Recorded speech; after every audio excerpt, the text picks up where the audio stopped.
When you look into the eyes of a child you have raised, no mask in the world can hide that. That was a mistake. Try your knife. How are you controlling? There's a pheromonal lock. Smelling my pheromones. The scene should have been electric. This was it, the moment we'd waited 10 years for. Natasha Romanoff, finally standing across from General Dreykov, the ghost who haunted her entire life. The man who built the Red Room, the architect of her pain. But instead of a battle of wits between the world's greatest spy and her brilliant, monstrous creator. Oh, stop it! Don't tell me! Who would have thought that rage baiting would work on one of the most powerful men in the world? Dreykov doesn't feel dangerous. He doesn't feel clever. He feels stupid. And when your villain is stupid, it makes your hero look stupid for ever having been afraid of him. This scene was supposed to be the emotional core of her entire solo film. Instead, it exposed the film's biggest failure. It never understood what made Natasha Romanoff terrifyingly great. How did the world's greatest spy become Marvel's biggest wasted opportunity?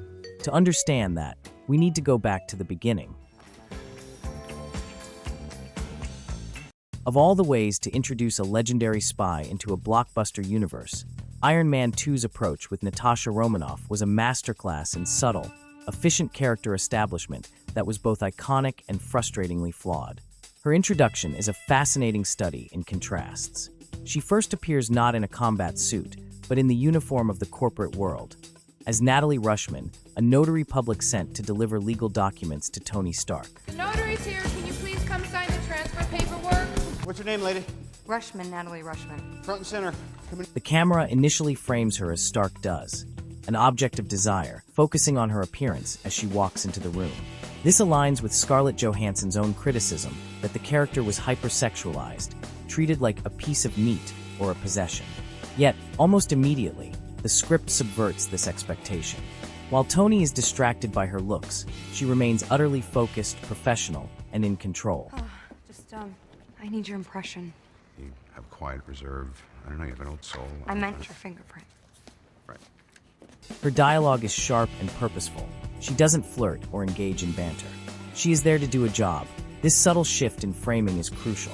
The audience is seeing what Tony thinks she is, while also getting glimpses of what she truly is. The brilliance of her introduction lies in how it establishes her core skills without overt exposition. Her combat prowess is showcased in the now iconic hallway fight scene. Director Jon Favreau shoots this sequence with wide, steady frames, allowing the audience to see every move. It's not a frenetic, shaky cam brawl. It's a clinical demonstration of skill. She takes down multiple security guards with a brutal, efficient economy of motion, all while barely breaking a sweat, compared to Happy, who was struggling with one guy. I got him! Her ability to blend in is her greatest weapon. As Natalie Rushman, she perfectly embodies the role of a sleek, corporate assistant. She uses the stereotype to her advantage, becoming invisible in plain sight. This is a classic spy trope executed well. Her hacking skills are later highlighted when she effortlessly breaches Hammer Industries systems, further cementing her as a multi-talented operative rather than just a fighter. She is always 2 steps ahead, using their underestimation of her as a tactical advantage. However, the films need to cater to a certain male gaze of the era undermines this strength at times. The much criticized scene where she changes clothes in the back of a car while Happy tries to sneak a peek is a prime example. This shot is purely gratuitous. It doesn't serve her character or the plot. It's a jarring tonal shift that reminds us of the era's limitations in portraying strong female characters. Despite this, the core writing of Natasha's character remains strong. She leaves a lasting impression not because of her looks, but because of her undeniable competence. Iron Man 2's portrayal is a mixed bag, but it successfully laid the groundwork for one of the MCU's most complex and enduring characters by showing us the formidable spy lurking beneath the surface. Reboot complete. You got your best friend back. Thank you very much, Agent Romanoff.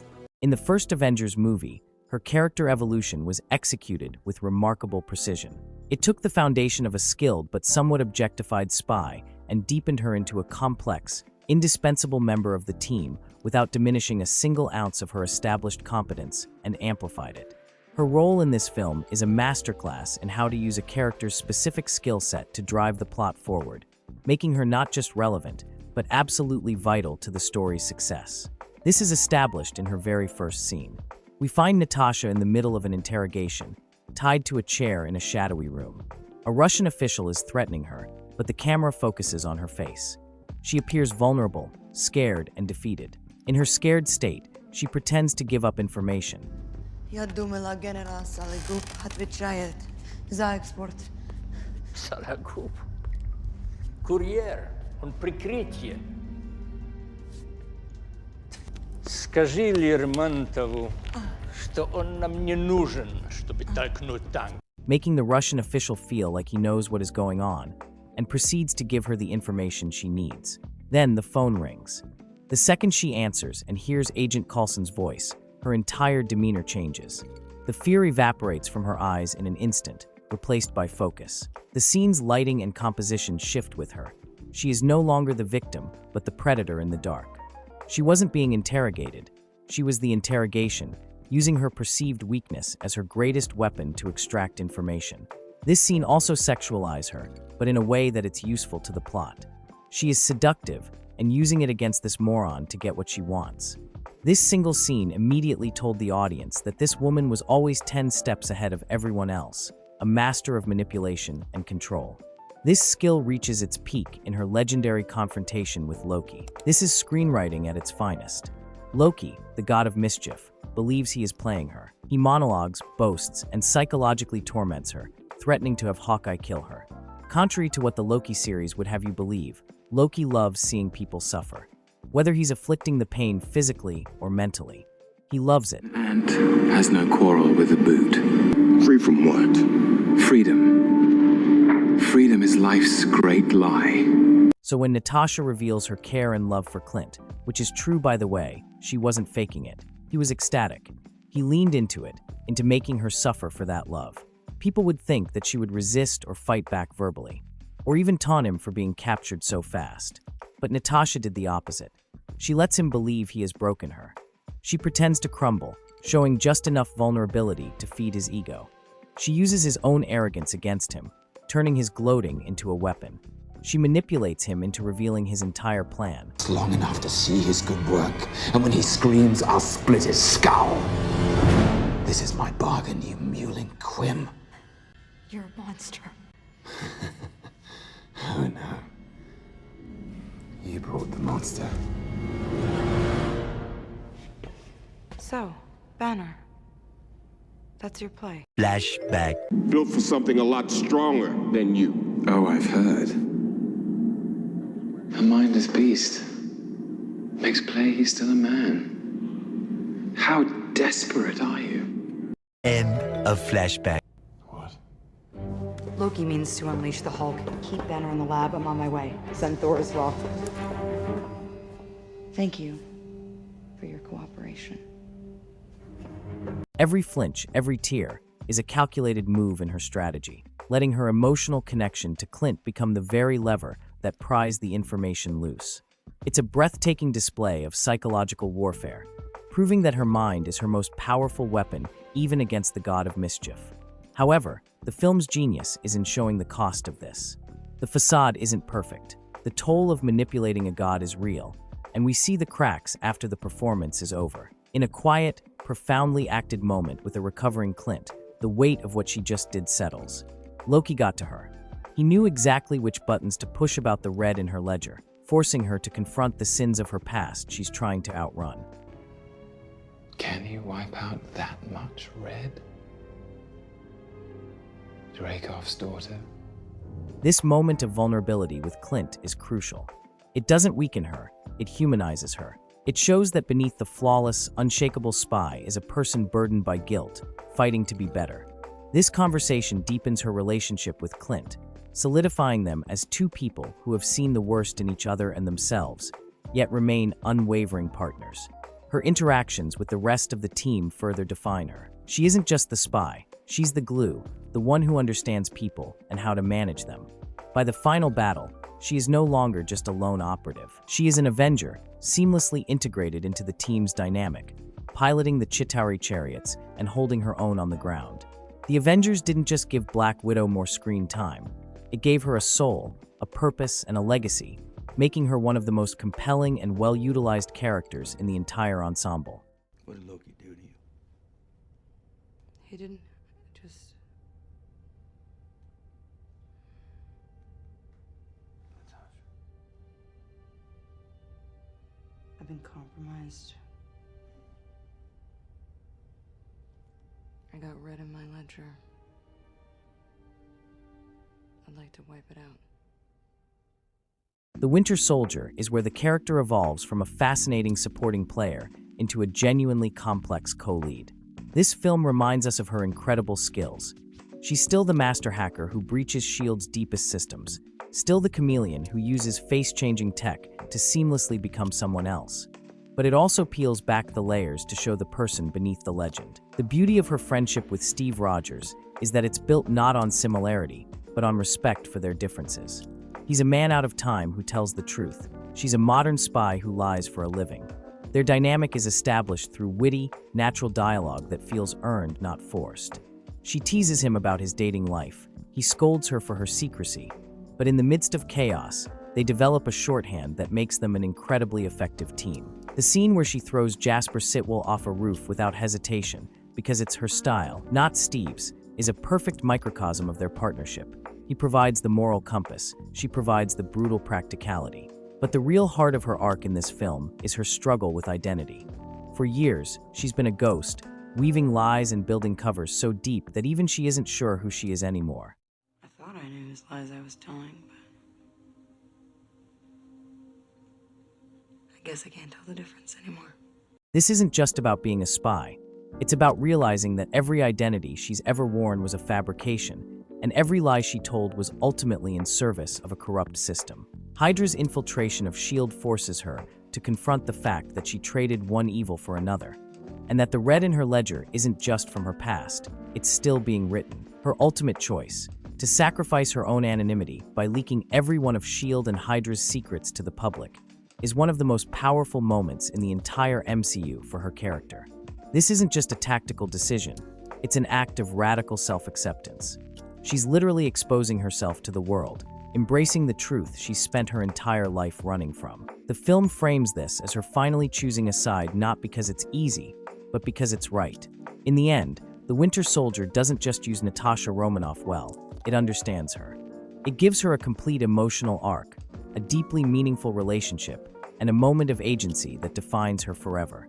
It's the closest she ever gets to her own movie before her actual solo film, and in many ways, it's better. I'm sorry.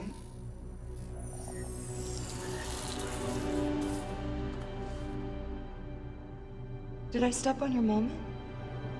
Age of Ultron represents a fundamental misunderstanding of Natasha Romanoff's character, a jarring detour that feels tonally disconnected from her previous arc. Where the Winter Soldier ended with her publicly embracing truth and sacrificing her anonymity to become something more, this film inexplicably sidelines her, reducing her to a romantic subplot that is neither earned nor useful. The decision to pair her with Bruce Banner is baffling. This is the same Hulk who, in the first Avengers film, nearly killed her in a mindless rage, a traumatic event that should have left psychological scars, not a boner. There is no established chemistry or narrative foundation for this relationship. It simply exists, forcing two characters together because the plot requires emotional stakes rather than earning them through organic development. I talked about this relationship in my Hulk video, so please go check it out after this one. Yet, amidst this misfire, there is one brilliant, haunting scene that reminds us of the character we should be following. When Wanda Hex hits Natasha, we are granted a terrifying glimpse into her past within the Red Room. The filmmaking here is superb. The sterile, cold palette of the flashback, the chillingly calm dialogue of the instructor, a forced hysterectomy, sterilizing the Black Widows to make them more focused on their mission. This single scene generated more intrigue and hype for her eventual solo movie than anything else in the film, because it finally promised a deeper dive into the complex, painful world of the Red Room. And instead of having this conversation with Clint, the person that understands her the most, or Steve, the man she has developed deeper friendship with, she talked to Bruce. Did I mention he tried to kill her once? Well, it's a frustrating glimpse of a much better, more challenging story trapped inside a film that otherwise didn't seem to know what to do with her.